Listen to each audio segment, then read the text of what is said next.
Eto na, inireveal na nga sa atin kung sino nga ba ang nagturo kay Boruto ng Flying Raijin technique. At inireveal din sa atin na hindi lang pala si Iida yung may kaya makakita ng past and future, kundi si Kashin Koji and Boruto nga rin. At si Sumire at Sarada nga muntik na nga mag-away. At ang kapakapanabik na mangyayaring labanan sa pagitan ni Sarada, Konohamaru Sarutobi and Mitsuki. At kasama nga dito yung dalawang ninja sa Hidden Sun Village. At kakalabanin nga nila dito si Matsuri at Ryu. At yan nga yung mga pinaka-exciting part sa Chapter 16 ng Boruto 2 Blue Vortex. Kaya naman, simulan na natin ito. Disclaimer guys, ginagawa ko nga itong video na to around November 24. Pero siguro ma-upload ko nga ito around 29 or 30 ng November. Since busy and matagal nga ako mag-edit. Eto na nga guys, inireveal na nga sa atin sa latest chapter ng Boruto 2 Blue Vortex Chapter 16 na kung saan ipinakita nga sa atin kung sino nga ba ang nagturo kay Boruto ng Hiraishin Jutsu. At kung paano nga ba niya natutunan ng isang signature technique at isang high-level jutsu na katulad ng Hiraishin. Syempre guys, before we start this chapter, mag-follow and subscribe ka na nga sa aking social media account. Dahil malaking tulong na nga yan para sa akin. At ang chapter cover nga dito sa latest chapter na ito ay si Iida. At ang title nga ng page na ito ay The Singularity of Fate. Anyways, may kita nga natin sa mga unang pahina ng chapter 16 na nag-uusap ang 13 years old na Boruto kasama si Kashin Koji. Meaning guys, ito nga ay flashback. Noong mga panahon na nagtitraining pa lang si Boruto kasama si Kashin Koji. Dito nga tinuturo ni Kashin Koji kay Boruto yung mga nagawa niyang technique sa edad na 18 years old. Ang ibig sabihin niya nga dito guys ay yung Boruto na nasa hinaharap or future. At ang technique nga na tinutukoy ni Kashin Koji dito guys ay ang Hiraishin Jutsu. But you guys think about baka sobrang magkapareho lang ang Hiraishin Jutsu ni Minato at ang Hiraishin Jutsu ni Boruto. Kahit nga sobrang similar tignan, magkaiba pa nga rin ng way kung paano nga nila kinakas yung technique na Hiraishin. At kung naalala nyo nga guys sa mga early chapter ng Boruto noong nabubuhay pa si Naruto at Sasuke sa kwento, madalas kang ipakita ni Boruto yung kanyang space-time jutsu. Dahil nga yan, sa isa nga siyang 100% Otsutsuki. Anyways, kung sa Hiraishin Jutsu nga ni Minato ng Mikase ay gumagamit ng sealing marks, ito naman kay Boruto nga ay nakalagay mismo ang kanyang chakra sa mga metal objects. Katulad na nga lang ng kunai at shuriken. Ito nga yung way ni Boruto to teleport or magkaroon ng access doon sa mga metal objects na yon. Dito nga alam pala ni Boruto yung about sa jutsu na Flying Raijin or Hiraishin Jutsu ng kanyang lolo na si Minato na Mikase at ng second Hokage na si Tobirama Senju. Humanga nga mismo si Boruto sa kanyang future self dahil syempre alam at natutunan nga ng kanyang future self yung ganitong kahanga-hangang jutsu. At katulad nga ng ibang jutsu, itong Flying Raijin ni Boruto nga ay may kahinaan din. Dahil nga ang kanyang markings na metal object mahirap nga ma-determine. Kung saan nga siya magte-teleport lalo na kung may magkakalapit pa nga na metal object siyang inilagay. Dahil itong ang version ni Boruto ng Flying Raijin ay medyo mahirap at komplikado. Dahil kung mangyari nga na mawala sa visual range niya yung chakra marks or metal object, ay hindi na nga niya malalaman kung saang object nga siya mapupunta o makakapag-teleport. For example na nga lang, kung mayroong dalawa o tatlong objects na magkalapit sa isang direction at mawawala nga ito sa kanyang visual range at tinry niya pa rin mag-teleport papunta sa location ng mga objects na yon, ay possible nga na hindi niya alam kung saang objects nga siya mapupunta, kung sa object A ba, object B or object C. At napakalaki nga ng possible na magkamali nga siya dahil nga sa hindi niya alam. Dahil nga siya mismo hindi niya alam kung saan nga siya mapupunta. Pero nakita naman natin sa 18 years old na Boruto na-master niya nga ito. So possible merong mga ginawang kakaiba ang future Boruto para sa mga ganitong sitwasyon. At ito nga guys yung ideya na gumamit ng mga symbol or shapes. Unlike nga sa mga chakra marks ni Minato na nilalagay niya sa kanyang mga kalaban or sa kanyang kunai, ito naman kay Boruto nga ay gumagamit siya ng symbols. At dahil nga iba-iba yung mga shape symbols na ito, dito nga magagawa na nga niyang ma-recognize at malaman yung symbols kahit na magsama-sama or magdikit-dikit sa isang lokasyon. And dito nga sa ideya na ito guys ay maraming salamat kay Kashin Koji. Dahil kung wala nga si Kashin Koji at ang kanyang mga impormasyon, ay possible nga na matatagalan pa si Boruto o aabutin pa ng taon bago ma-master ang technique na Flying Raijin. Pero dito nga guys, sa ilang oras o araw lang ay natutunan na agad ni Boruto yung way and basic ng kanyang sariling Flying Raijin. At sa mga sumunod na pahina nga, ipinakita na nakabalik na sila sa kanilang hideout. Pero dito nga itong si Boruto ay nagtaka at napatanong dito kay Kashin Koji. Bakit hindi na nga lang daw nila i-reveal sa buong mundo yung mga nakita nilang pangyayari ni Kashin Koji sa future, gamit nga ang kanyang prescience ability. At agad-agad naman itong sinagot ni Kashin Koji. At sinabi nga niya na the more people na may nakakaalam sa hinaharap o maraming tao nakakaalam sa mga pangyayari o future, the more nga daw na pwedeng mabago yung mga dapat mangyari. Dahil nga once na alam na ng isang tao yung mangyayari sa kanya in the future, ay possible nga na maka-affect ito sa kanyang decision, sa kanyang mga actions. For example lang nga lang, may nakita si Kashin Koji sa hinaharap na isang ninja na mamamatay sa isang labanan at nalaman nga ito ng ninja na yon. Possible nga na baguhin ng ninja na yon yung mangyayari, o di kaya naman di na lang siya sasama para makipaglaban. Dahil it makes sense naman, di ba guys? Kasi nga alam mo nang mamamatay ka sa labanan na yon, bakit ka pa sasama? So syempre iiwas ka na upang hindi ka mamatay at hindi mangyayari yung mangyayari in the future. So yun nga yung dahilan. It will affect guys doon sa ninja yung decision or action niya if ever na malaman niya yung mga mangyayari sa hinaharap o future. At possible nga na maiba yung mangyayari dahil dito.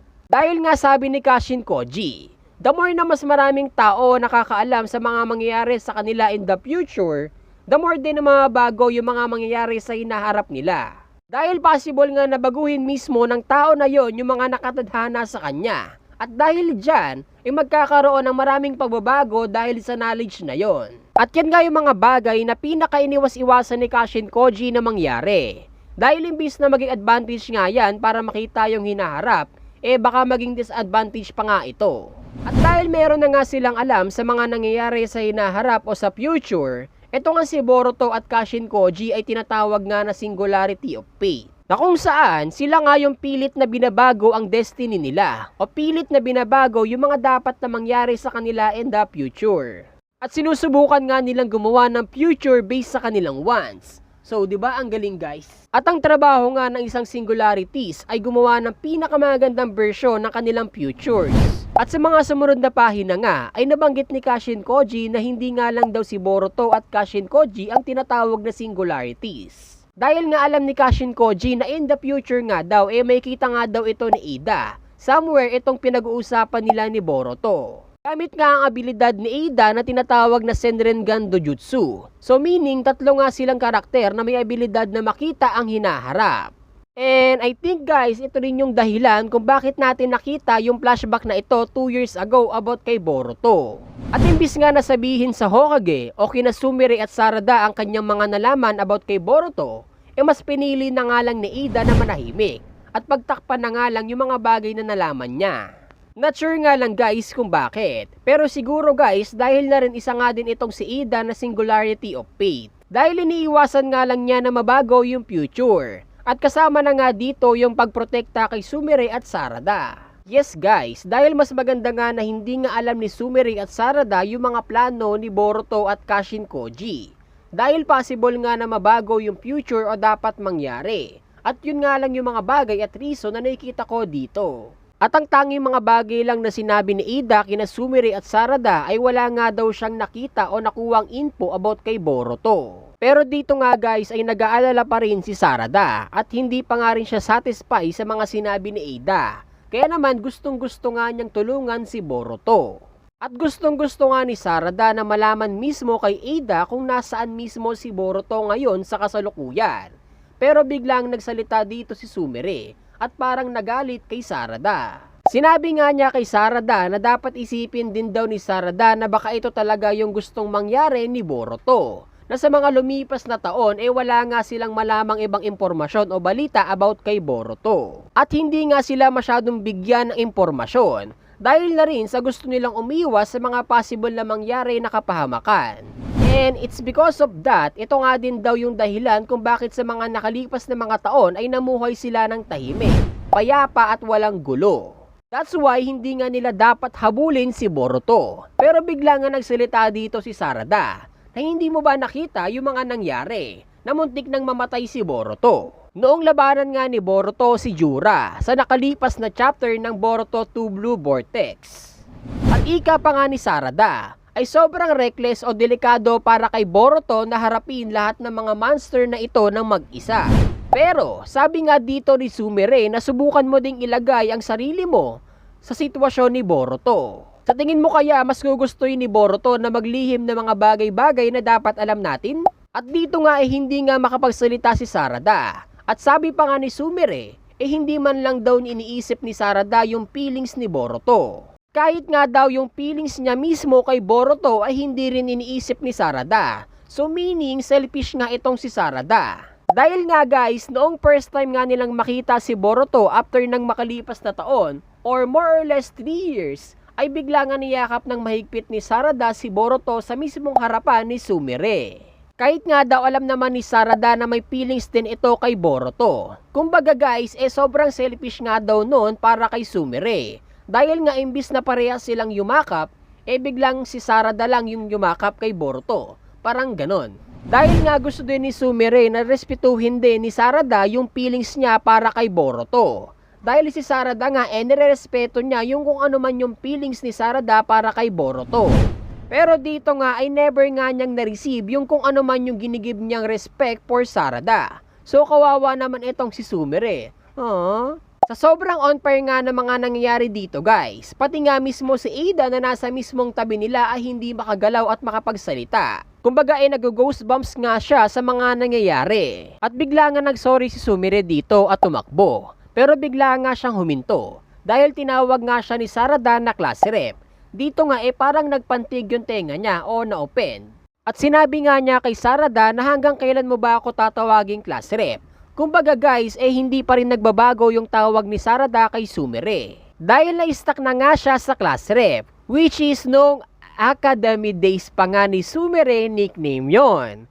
Yun, tangina paulit-ulit ako dun At parang suyang-suya na nga si Sumire sa nickname na yon na class rep. Pagkatapos nga ng mainit na drama na nangyari sa pagitan ni class rep at Sumire, ay bigla nga tayong napunta sa dalawang matanda na ito na si Homura at Koharu. So anyways guys, dito nga ay parang disappointed yung mga feudal lords. Dahil nga nakatakas daw yung isang rogue ninja na pumatay sa 7 Hokage na si Naruto. Kaya naman dahil sa nangyari na yon ay nagpromise nga sila sa feudal lords na aayusin na nga nila yung utos na hulihin at tugisin si Boruto. At matapos nga ang matinding chismisa ng tatlong babae na si Ada, Sumire at Sarada, ay pinakita nga na dumalaw itong si Shikamaru sa bahay ni Ada. Na kung saan nag-usap nga sila sa kadahilanan na gusto ngang malaman ni Shikamaru yung mga nangyari sa Sunagakure Village. Gamit nga ang ability ni Ada na Senrigan. Sabi nga ni Ada dito, tulad nga ng napredict mo, meron ngang bagong silang na New Divine Tree Person. At trio nga ang pangalan nito. At ito nga ang clone ni Shinki na anak-anakan nga ni Gaara. At dagdag pa nga ni Ada dito, na habang ang Kashikage nga daw ay nasa loob ng Iron Sun ni Shinki na nakasil, kumbaga 50% safe at 50% na nanganganib si Gaara dito. Ganun nga guys. Dahil possible nga daw na may kapangyarihan itong si Ryu na maansil itong Iron Sun ni Shinki. Dahil nga nagmula nga ito kay Shinki o clone nga ito ni Shinki. At kahit nga chakra nga ni Shinki ay meron siya. So meaning lang nun guys, kung ano nga yung technique na meron si Shinki na mag-seal or mag-unseal ng mga bagay-bagay, kaya nga din yun gawin ni Ryu. Dahil kung makikita nyo nga sa clone ni Sasuke na si Hidari, na si Hidari mismo kayang gumamit ng Chidori na mismong technique ni Sasuke. Yes guys, kaya naman dito nga ay nag-decide si Shikamaru na iligtas si Gaara mula sa mga Shinju. Agad-agad nga daw siya magpaplano para sa misyon na ito. Kumbaga part 2 nga ito ng Kashikage Rescue Arc nga guys. At si Gaara nga uli ang ire-rescue ng mga taga Konoha. At sabi nga ni Ada dito, kinakailangan na nga daw magmadali ni Shikamaru. Dahil hindi nga real time yung mga nakita niya. At yung mga nakita nga niya ay yun nga ay few hours pa bago yung exactly na nangyayari sa Suna. So possible nga na nakasil pa rin si Gaara sa ginawang seal ni Shinki. Or possible nga na nabuksan na ni Ryu. We don't know nga guys dahil hindi nga real time yung mga nakita ni Ada.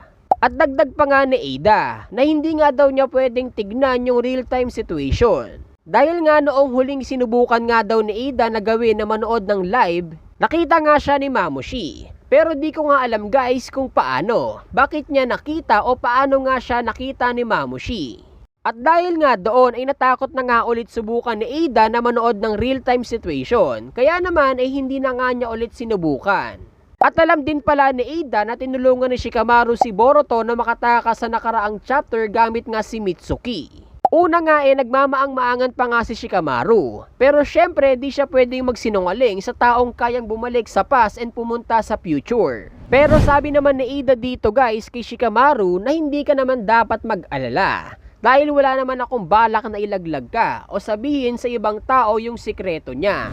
Sinabi na nga din ni Ada na pumayag na si Kawaki na makipag-team up kay Boruto at pwede na nga daw nilang ipaubaya na lang kay Boruto at Kawaki yung paglaban sa mga Shinju. Then nagtanong nga dito si Shikamaru na sino nga ba yung mystery accomplice ni Boruto. At bago nga sagutin ni Ada, alam na pala agad niya o may kutob na nga agad si Shikamaru na si Kashin Koji nga yung tinutukoy niya. Siyempre, hindi nga nagkamali si Shikamaru. Then dito nga agad ngang lumabas yung isang toad ni Kashin Koji na nasa likod ni Ada. And napahanga nga dito si Kashin Koji. At sabi nga niya dito, as sharp as ever, nara Shikamaru. And yes, you are correct. Listen carefully. I mean closely. I'll give you the gist, no question, alright? Sarada Uchiha, Mitsuki at Sarutobi Konohamaru. I-deploy mo ang tatlong ninja na yan sa Land of Wind. Kasama nga ng tatlong ninja na ito na mula sa Konoha ay dalawang ninja mula sa Hidden Sun Village ay magti-team up at tatalo sa mga Shinju. Pero syempre hindi nga maiwasan ni Shikamaru na mapatanong dahil nagugulat nga siya sa mga sinasabi ni Kashin Koji. At isa pa nga sa mga pinaka-importanteng sinabi ni Kashin Koji ay do not let Uzumaki Himawari na lumabas ng Konoha. Or else it will result in her death. Dahil kung lalabas nga siya ng Konoha or mag-i-step out siya sa labas ng Konoha, ay agad-agad ngang malalaman ni Jura na nasa labas si Himawari. At papatayin nga agad ni Jura si Himawari. Dahil nga target siya ni Jura. Buti na nga lang daw nire-respeto nga daw ni Jura ang culture ng Konoha. Kaya naman ayaw nga makipaglaban ni Jura sa loob ng Konoha. Kaya naman it's safe to say na mas safe nga si Himawari sa loob ng bayan ng Konoha. At dapat nga daw isabihan ni Shikamaru ang lahat ng mga ninja o tao sa loob ng bayan. Na if ever nga daw at kung sakasakali nga daw na pupunta si Jura sa Konoha, baka mamili nga siya o pumunta sa mga bookstore. Ay hayaan nga lang daw si Jura na mamili o pumunta sa mga gusto niyang puntahan sa Konoha. Parang ganun nga yung sinasabi dito guys. Dahil kahit subukan nga daw nilang kalabanin si Jura, wala nga daw silang chance na manalo. Kumbaga no chance of winning. At sabi nga ni Ada, para nga matalo nila ang mga Shinju, kinakailangan nga daw nila ng minimum force required. Ito nga sina Sarada, Sarutobi Konohamaru at si Mitsuki. At ang dalawang ninja mula sa Hidden Sun Village na si Yodo at Araya. Well, dito nga sa mga huling bahagi ng chapter 16 nag-team up na nga sila at nagsama-sama. And one thing is for sure guys, sa chapter 17 nga ay meron nga tayong makikitang bakbakan na naman na mangyayari sa unit ni Konohamaru against sa mga Shinju. At titignan nga natin yung mga susunod na mangyayari sa mga susunod na kabanata. Kaya naman to stay updated guys, mag-follow and like and subscribe ka na nga para lagi kang updated sa mga susunod na video. Yun lang, maraming salamat.